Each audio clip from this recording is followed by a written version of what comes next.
Hello everyone, how are you doing? I hope you are doing really well. ඉතින් ඔන්න අදත් මම ඔයාලට අලුත් lesson එකක් අරගෙන ආවා. අද මේ lesson එකේදී මම කතා කරන්නේ මම මගේ English speaking skills ඉංග්‍රීසි කථනය දියුණු කරගන්න භාවිතා කරපු උපක්‍රමයක් ගැන. ඉතින් මම කැමතියි ඔයාලත් මේ විදියට English speaking skills improve කරගන්නවා නම්. මම මුලින්ම beginner කෙනෙක් විදියට ඉංග්‍රීසි කතා කරන්න පටන් ගත්ත මුල්ම කාලේ කරපු වැඩක් තමයි හිතන්න මම කොහේ හරි trip එකක් ගියා කියලා. ඉතින් ඔයාලා දන්නවා අපි trip යනකොට foreigners ලා ඕන තරම් ඉන්නනේ. සුද්ද ඕන තරම් ඉන්නවා හැම තැනකදීම වගේ. ඉතින් මම කරපු දේ තමයි මම ඒ foreigner කෙනෙක් ළඟට ගිහිල්ලා මම කිව්වා මම ඉංග්‍රීසි ඉගෙන ගන්න beginner කෙනෙක් මට English speaking skills දියුණු කරගන්න ඕන ඔයා එක්ක කතා කරලා ඔයාලට පුළුවන් ද මාත් එක්ක පොඩ්ඩක් කතා කරලා මගේ English speaking skills improve කරගන්න උදව් කරන්න කියලා. ඔන්න ඔය විදියට මම foreigners ලත් එක්ක කතා කරන්න පටන් ගත්තා. හරි. මෙතනදී අපිට foreigner කෙනෙක්ම විය යුතු නැහැ. ඉංග්‍රීසි දන්න ඕනම කෙනෙක් එක්ක අපිට කතා කරලා අපි English speaking skills improve කරගන්න පුළුවන්. ඔයාලා කතා කරන්නේ නැති එක තමයි තියෙන එකම ප්‍රශ්නේ ඔයාලගේ English speaking skills improve වෙන්නේ නැති එකට. ඉතින් මම මේ lesson එකේදී අද ඔයාලට phrases ටිකක් කියලා දෙනවා sentences ටිකක්. මේ sentences භාවිතා කරලා ඔයාලට පුළුවන් stranger කෙනෙක් එක්ක. stranger කෙනෙක් කියලා කියන්නේ අපි දන්නේ නැති කෙනෙක් එක්ක ඉංග්‍රීසියෙන් කතා කරන්න. ඉංග්‍රීසියෙන් කතා කරලා ඔයාලගේ ඉංග්‍රීසි කථනය දියුණු කරගන්න ඔයාලට පුළුවන්. හැබැයි ඊට කලින් මෙන්න මේ දේවල් ටික ඔයාලා හදා ගන්න ඕන. ඔයාලට තියෙන්න ඕන හොඳ confidence එකක්. හරි? confidence එකක් කියලා කියන්නේ Tamanට Taman ගැන හොඳ ආත්ම විශ්වාසයක් තියෙන්න ඕන. මට මේක කරන්න බෑ, මට මෙයාත් එක්ක කතා කරන්න බෑ, මම එයාව වඳුරන්නේ නැහැ. ඕවා හිත හිරියත් ඔයාලට English speaking skills දියුණු කරගන්න බෑ. ඉතින් ඔයාලට හොඳ confidence එකක් මුලින්ම හදාගන්න. ඒ වගේම ඔයාලා කෙනෙක් එක්ක කතා කරද්දී යාළගේ ඇස් දෙක දිහා බලාගෙන කතා කරන්න. මේ විදිහට බිම්ම බලාගෙන හරිම ලැජ්ජාශීලී විදිහට කතා කරන්න එපා. direct eye contact එකක් තියාගන්න. හොඳ ඍජු ඇස් වලින් සම්බන්ධතාවයක් තියාගන්න. ඒ වගේම තමයි be friendly and be relaxed. ඔයාලා හරි friendly වෙන්න, මිත්‍රශීලී වෙන්න. ඒ වගේම relax වෙලා කතා කරන්න. ලොකු tension එකක් හිතේ තියාගෙන එහෙම කතා කරන්න යන්න එපා. And also let them know that you are interested in talking with them. ඔයා හරි ආසාවෙන් ඔයා හරි කැමැත්තෙන් තමයි මෙයාලා එක්ක කතා කරන්න කියන එක යාළට දැනෙන්න දෙන්න. ඒ වගේම අනිත් වැදගත්ම දේ තමයි ask open-ended questions. ඔයාලා open-ended questions තමයි අහන්න ඕනේ. ඒ කියන්නේ ඔයාලා අහන ප්‍රශ්න වලින් conversation එකකට මඟ පෑදෙන්න ඕන. අර yes no questions අහන එකෙන් වළකින්න හේතුව තමයි yes කිව්වා no කිව්වා එතනින් ඒ ප්‍රශ්න ඉවරයි. නමුත් open-ended questions ඔයාලා අහනවා නම් ඒකෙන් ඔයාලට conversation එකකට මඟ පෑදෙනවා. conversation එකක් build up කරගෙන ඉස්සරහට යන්න පුළුවන් වෙන්නේ ඔයාලට කතා කරන්න දේවල් තියෙනවා නම්. ඒ නිසා හැම වෙලාවම අර yes no questions අහන්නේ නැතුව open ended questions අහන්න. හරි. දැන් අපි බලමු කොහොමද stranger කෙනෙක් එක්ක කතා කරන්න කියලා. මම ඔයාලට phrases සහ sentences ටිකක් ලේස්ති කරගෙන තියෙනවා. අපි බලමු ඒ ටික.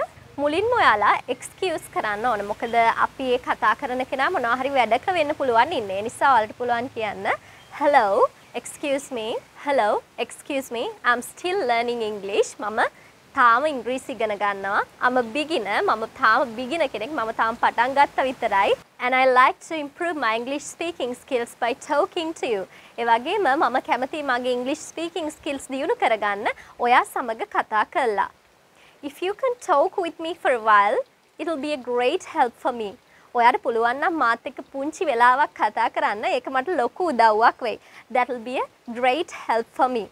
දැන් ඔයාලා තාම beginner කෙනෙක් නේ නිසා ඔයාලට පුළුවන් කතා කරන කෙනාට කියන්න please be kind to use the more simpler words. එතනදී අපි යාට කියනවා කාරුණික වෙන්න ගොඩක් සරල වචන භාවිතා කරන්න. ඒ කියන්නේ ගොඩක් සරල වචන භාවිතා කළා ඔයා මාත් එක්ක ඉංග්‍රීසියෙන් කතා කරන්න. ඒ කියන්නේ අර සංකීර්ණ වචන භාවිතා කරන්න එපා කියන දේ අපි එතනදී යාලට කියනවා.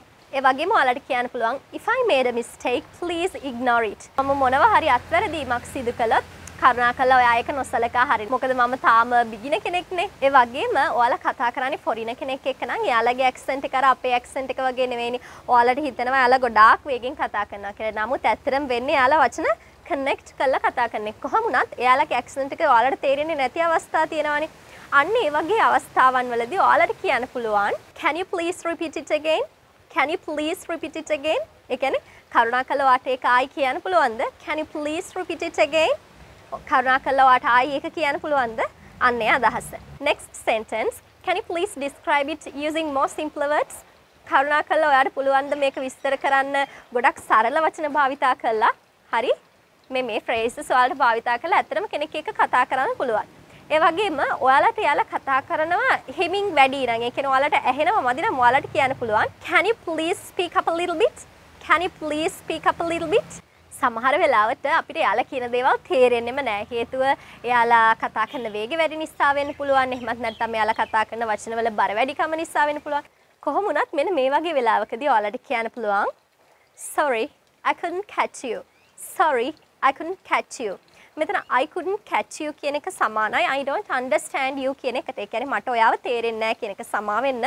මට ඔයාව තේරෙන්නේ නැහැ. මට ඔයාව පැහැදිලි නැහැ. ඒ කියන්නේ මට තේරෙන්නේ නැහැ ඔයා මොකද්ද කියන්නේ කියන එක. හරි. Sorry I couldn't catch you. ඒ වගේම ඔයාලට කියන්න පුළුවන් sorry I didn't get what you said. Sorry I didn't get what you said. සමා වෙන්න මට තේරුනේ නැහැ මොකද්ද ඔයා කිව්වේ කියලා. Sorry I didn't get what you said. Sorry I didn't get what you said. හරි මම ප්‍රොනවුන්ස් කරන විදිහටම ප්‍රොනවුන්ස් කරන්න උත්සාහ කරන්න. මගේ ප්‍රොනන්සියේෂන් වලට කැමති නම් ඔයාලට පුළුවන් මාව ඉමිටේට් කරන්න. මම කියනවත් එක්කම මේ ෆ්‍රේසස් ඔයාලටත් පුළුවන් මාත් එක්කම කියන්න. හරි. ඒ වගේම අපිට එයාලගේ ප්‍රයිවට් ලයිෆ් එක ගැන කතා කරන්න ඕනනේ. කියන්නේ අපිට ඇත්තට මෙයාලගේ ජීවිතය ගැන, එයාලා මොනවද කරන්නේ, හරි? ඔය වගේ දේවල් අහන්න ඕනනේ. ඉතින් මම ඒ වගේ ප්‍රශ්න ටිකකුත් ලේස්ති කරගත්තා ඔයාලත් එක්ක කතා කරන්න. මම මේක කැටගරිස් තුනකට බෙදුවා. කොටස් තුනකට බෙදුවා. ලයිෆ් ඒ කියන්නේ ජීවිතය, work රස්සාව යාල කරන වැඩේ මොකක්ද, කරන ජොබ් එක මොකක්ද. ඒ වගේම travel කියලා ඔය කොටස් තුන යටතේ මම බෙදුවා. ඉතින් මුලින්ම බලමු අපි මේ life කියන කොටස යටතේ අපිට අහන්න පුළුවන් ප්‍රශ්න මොනවද කියලා. මුලින්ම ඔයාලට අහන්න පුළුවන් what's your name? What's your name? හරි. මේක pronounce කරනකොට බලන්න what කියලා නෙමෙයි මම කියන්නේ what. What's your name? What's your name? ඔයාගේ නම මොකක්ද? What's your name? හරි. ඒ වගේම අහන්න පුළුවන් are you married or single? Are you married or single? ඔයා බැඳලාද? එහෙමත් නැත්නම් තනියමද ඉන්නේ? හරි. ඉතින් එයාලා බැඳලා කියලා කිව්වොත් ඔයාලට පුළුවන් අහන්න do you have any children? Do you have any children? ඔයාට ළමයි ඉන්නවද? Do you have any children? ඒ වගේම ඔයාලට අහන්න පුළුවන් what's your country?